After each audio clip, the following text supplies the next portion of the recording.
So far, I've had a lot of fun testing out both the poison damage themed and the cold damage themed Whirlwind setup, but I wanted to continue to expand on the elemental damage further, and for today's video, the build was quite shocking. Oh brother, this guy stinks! In today's video, I'm going to go over the build for the Shazam Barbarian, a build that truly brings out the fury of this character, and that has better numbers overall within the build than, yeah.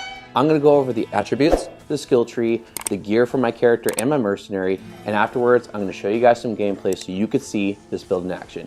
But do keep in mind that when it comes to this build, there are different ways you can be able to gear the character depending on your needs, whether you're trying to go for maximum DPS, you're trying to do a magifying character, or a hybrid of the two. Just keep in mind when it comes to looking at the gear choices that I'm going to be choosing, that you can choose alternative gear depending on the demand that you have for your build. Before we actually get into the build, the comment shout out for this video is going to be Diablo from my Budget Photo and Build Guide that really enjoyed the overview of the build. I'm stoked that you liked it and hopefully can get this build to try in the near future, especially with the new ladder season fast approaching. Now let's go ahead and get into the video.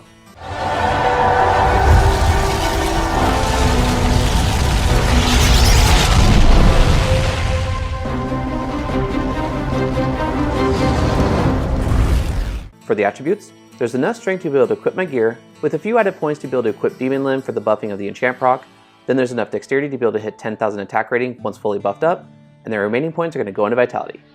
For the skill trees, starting with the combat skills, I maxed out Frenzy as this is going to be the skill that we use to deal damage, and then I maxed Double Swing as it synergizes Frenzy to be able to add even more damage. For the combat masteries, Sword Mastery is maxed out as I'm going to be using swords with this build instead of using axes.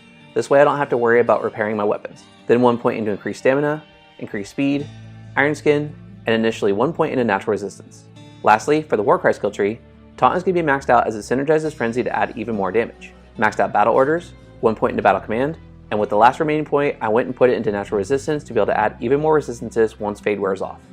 For the gear, do keep in mind that this is a hero edited character. All the items that you see here are not single self found on single player offline, nor do I play online to be able to have someone assist me with helping me get these items to the showcase in this video. I wanted to put this build together myself to be able to show if it would be worth the time and the resources needed to be able to make it effective, in case anyone would be curious to be able to build this out for themselves, and also just for the spectacle of the concept itself. Starting from the top is a Griffin's Eye socketed with a 5/5 lightning facet for the plus to skills, lightning damage, negative 25% to enemy lightning resistance, as well as the 20% to lightning skill damage. The amulet is Mara's for the plus to skills, small attributes boost, as well as the 30 all res. The armor is a Jeweler's Dust Shroud of the Whale, socketed with 4 5/5 lightning facets for the large boost to life, lightning damage, negative 20% to enemy lightning resistance, as well as the 20% to lightning skill damage. However, a plain 4 open socket base with lightning facets is a great alternative to use, or even a well-rolled Ormus Ropes for the plus to lightning skill damage would work as well. However, in using this, you would unfortunately lose out on a large help with the negative enemy lightning resistance. The weapons are dual Crescent Moon Rewards and Phase Blazes for the negative 35% to enemy lightning resistance from each one, static field proc, IAS, ignore target's defense to be able to allow better chances to hit and have the lightning damage from all of the gear and the charms be effective, as well as open wounds if you end up wanting to take this build to act bosses or to farm terror zones. The boots are Gore Riders for the faster run walk, crushing blow, open wounds, and deadly strike. The first ring is a Raven Frost ring for the attack rating, dexterity, and cannot be frozen. The belt is Wilhelm's Pride for the dual leech and the cold resistance. The second ring is a rare attack rating, dual leech, lightning resistance ring. The gloves are Drax gloves for the life tap proc, life leech, life after each kill, open wounds, and strength. On switch, I'm going to be using Harmony for the Vigor Aura to be able to move around faster, especially once Frenzy is used and then run around like Sonic. For the inventory, I have my cube that has both of my pre-buff items, the Demon Limb for the enchant charges, as well as Treachery for the Fade proc, both Tomes, Annie, Torch, and keeping with the theme of the prior elemental damage bar builds, I'm going to be using the lightning damage small charms, and the grand charm is the Crack of the Heavens Thunder charm to ensure that nothing we fight is lightning immune. For the additional stats, there's 20% life leech, 12% mana leech, 60% open wounds, 40% lightning skill damage, and negative 115% to enemy lightning resistance. Now for the Mercenary, he is important to have to allow the damage that we're doing go even further. The helm is Andariel's Visage socketed with an IAS Fire Res Jewel, Fortitude for the body armor, and the weapon is Infinity for the Conviction Aura to lower the resistance of everything we fight. Now to quickly go over the damage potential for this build, taking into consideration a monster that's been sundered now has 95% to that resistance. Then Conviction at level 12 reduces the resistance down 17 more percent, as it works with the 1/5% penalty to sundered monsters, making the resistance now. Adding that with the negative 115% from all the gear makes the resistance now. Now for those that really want to go above and beyond, for those patient enough to really try to max the lowering of the monster's resistances, you can have dual plagues to switch for the proc to lower res when struck, And at level 12, it would lower the resistances down 11% more as, just like with Conviction, works at 1/5 effectiveness to the monster that's been sundered, dropping the resistance even lower to around. I won't be using Plague for this example, but for those who maybe were curious to know, that's where this build would stand if it was used. Now that we've discussed the attributes, the skill trees, the gear for my character and my mercenary, let's go ahead and check out this build in action to see how well it actually plays out.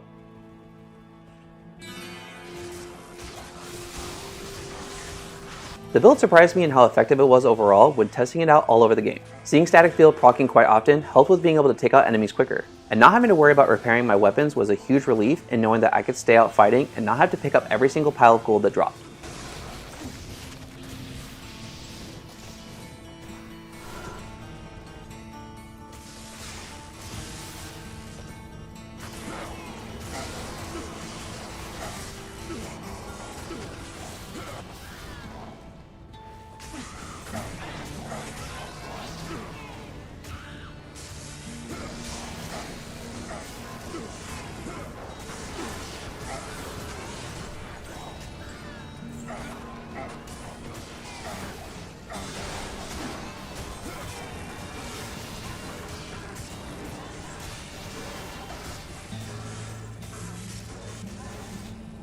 I can't.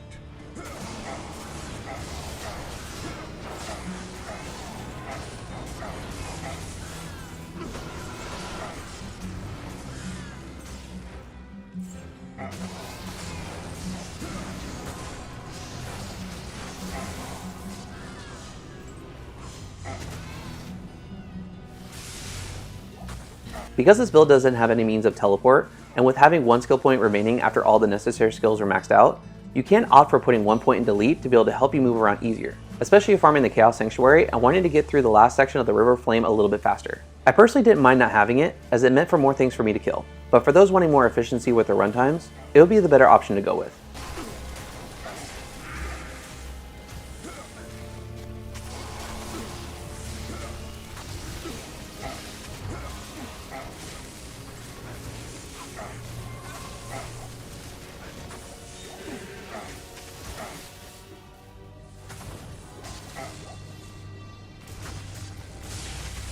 One of the drawbacks of this build is that the leeching isn't going to be as effective as desired because the weapon damage isn't high enough to see a huge gain in health once it starts to drop. However, what it did for me was to help maintain the level of health that I was at when not being completely swarmed by enemies, of which I then hoped that life tap would proc, and if that couldn't happen, I'd then have to resort to using rejuvenation potions. However, that's where the life tap proc comes in. In fighting larger groups of enemies, having it procced allowed me to be able to leech back life no matter who I was fighting with at the moment, as with each successful hit I would be gaining health back, helping with survivability.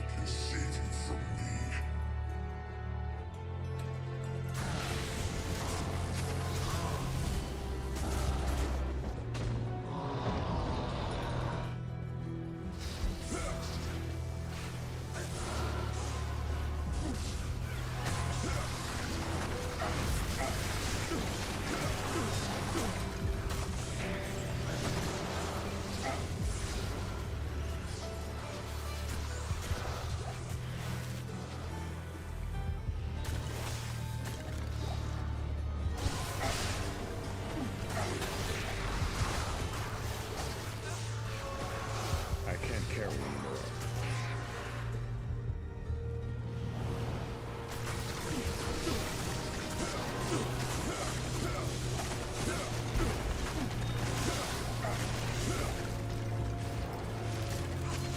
I am overburdened. I can't carry anymore.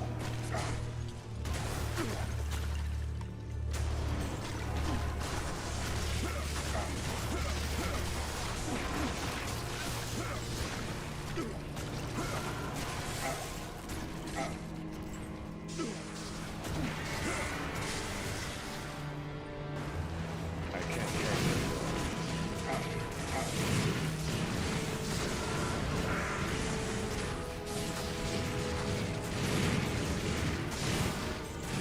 I can't carry anymore. Impossible.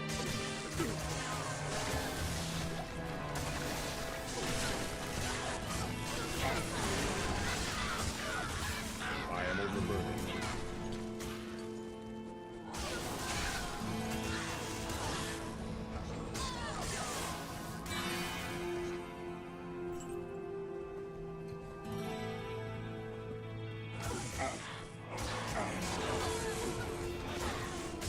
I really enjoyed trying this build out and seeing the potential it has as a non-meta build concept. However, if you want to try out a build concept that's similar to this, but want to switch up the type of elemental damage being dealt, check out one of the previous versions I made going over different elemental damages, all of which have their own different playstyles that I'm sure you'll find enjoyable to test out. Videos linked down in the description below. And for those who would want to make this build, I'll also have the Hero Editor website that I used to make this build linked down in the description below as well for you to give this build a try if you'd like, or just want to try out any other build in the game in general. Huge shout out to Proner for creating it and allowing builds such as the one in this video to be made to test out and enjoy.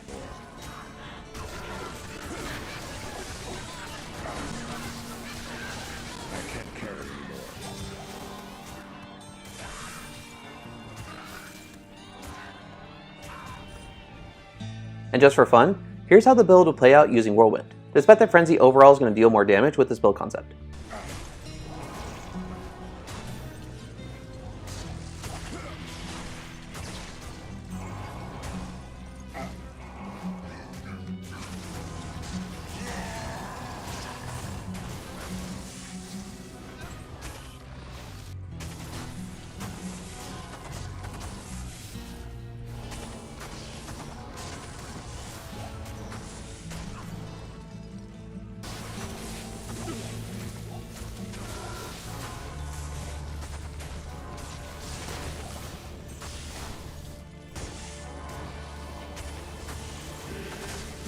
I can't carry anymore.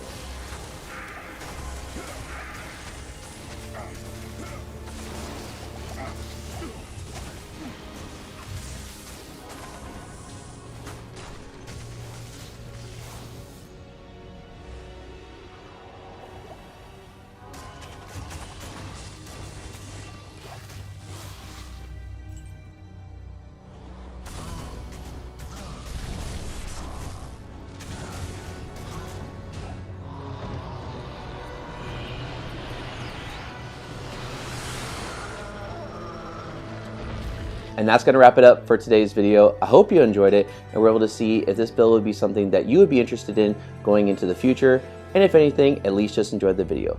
If you like this kind of content, want to see more, hit the subscribe button and hit the bell notification to be notified whenever a new video comes out. Come on.